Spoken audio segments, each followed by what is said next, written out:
I'm going to play 4 chick sounds for you. They're fast, so I'm going to play them each twice. And I want you to tell me if you know what they are or what they mean.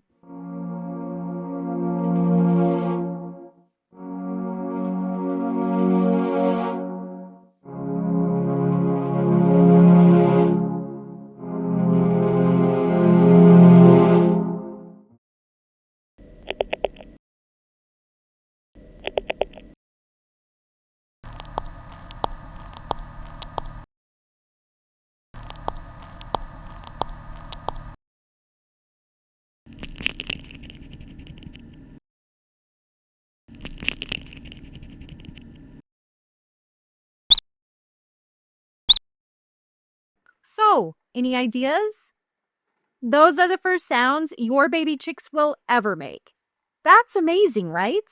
These sounds were recorded and analyzed by a group of scientists who then published their findings in a recently published paper on the social interactions of chicks before they even hatch from the egg. Because that's how social our birds are. They're already communicating before they're even born. I'm going to link to the paper below for fellow bird nerds out there, but I do just want to quickly thank the paper's authors, particularly Melina Rapacioli.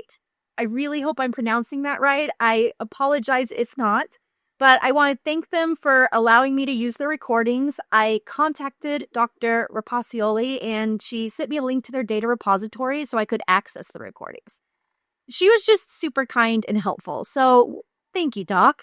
For the rest of this video, I'm going to teach you what each of these sounds means, and I'm going to give you a couple tips for how to actually help your baby chicks communicate better if you ever do decide to incubate at home.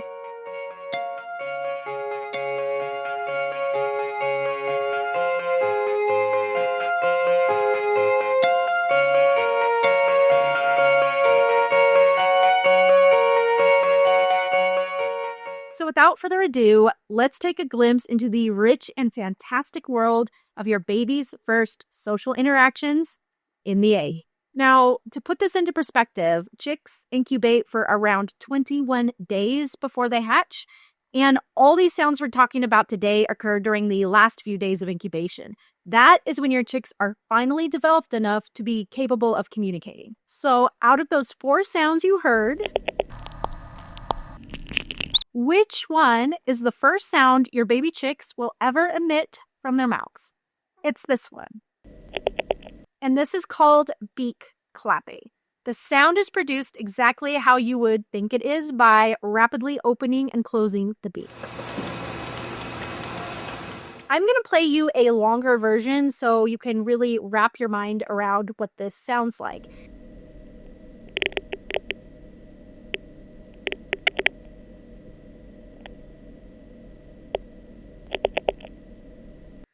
Cool, right? That's the first sound your chicks will ever emit. Let's move on to sound number 2.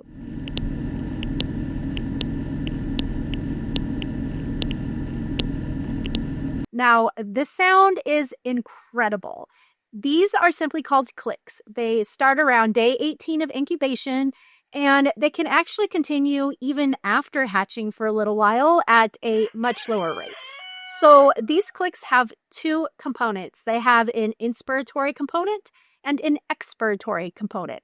So you can see on this visual here from the paper, you've got time on the x-axis and amplitude on the y. The red arrows show the very quiet inspiratory component of the click, and the black arrows show the much louder expiratory component.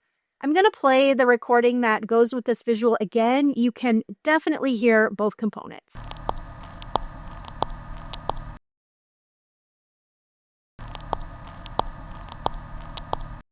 So a chick's clicks first start as just little isolated incidents, but as time goes on, the clicks synchronize with the chick's breathing, and then here's where it gets really amazing.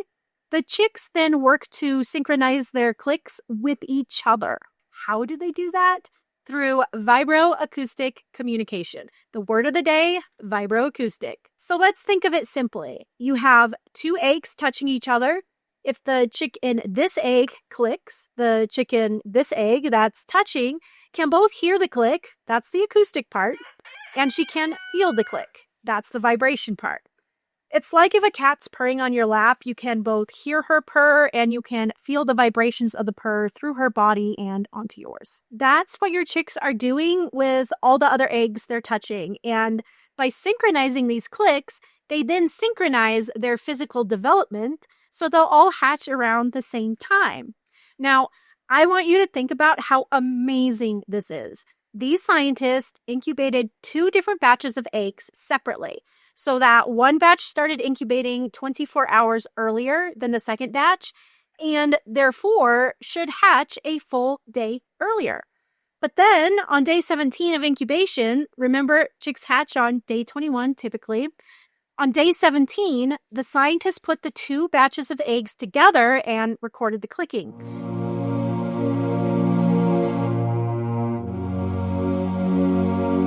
And what do you think happened?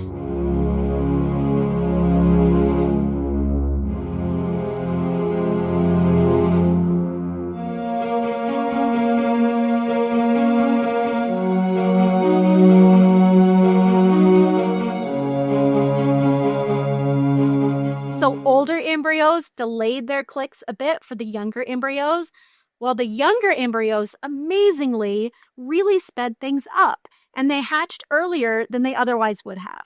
And the reason I find that so amazing is because the chicks were actually able to speed up their physical development significantly at the same time. It's leaped to those clicks.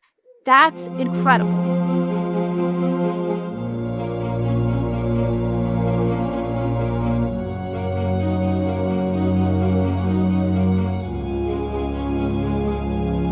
Nature is truly amazing. Before moving on to sound number 3, I do just want to point out how important it is, if you are incubating chicks, that you're doing that in an environment that's quiet enough for them to hear each other.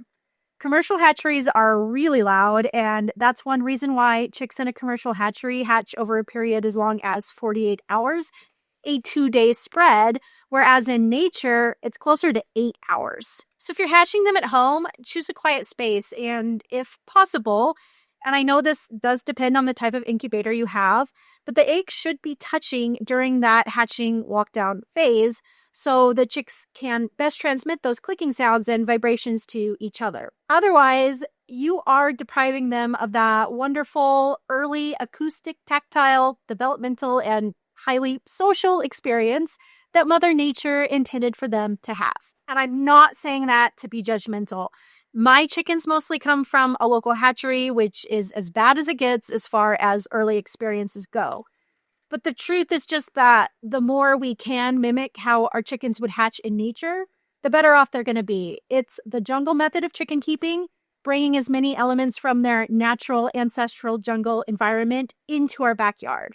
Mother hen is always best, of course, but that's not an option for most of us. However, if you are incubating at home, you can give your chicks a much better experience than a hatchery ever could.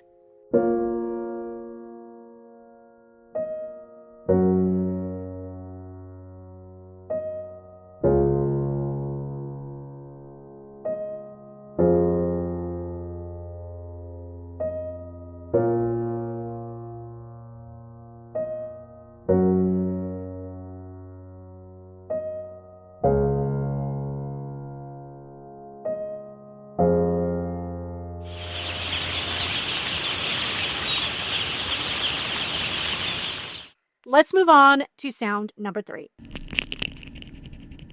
What is that? What are your chicks communicating? Well, it's almost a trick question because that's not a sound that's coming from your chick's mouth. It's simply the sound of your chick moving in the egg before hatching.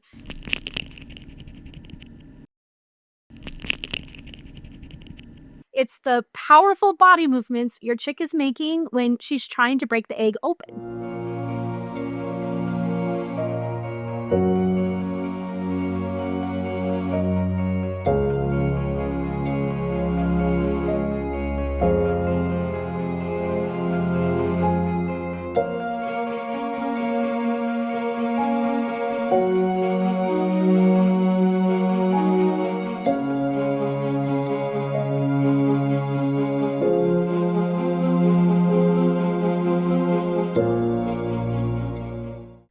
And sound number 4, I bet you can guess what that is. It's a vocalization. She's talking. Now, the authors of this paper don't go into detail on vocalizations at all. They mention they're there, they provided this recording, but they mainly focused on the clicking phenomenon. However, I did some deep searching in the literature to try to figure out specifically what this vocalization is and what it means. I believe I have figured it out. It is the few call, and you can learn all about it in this video here and linked below. Happy chickening!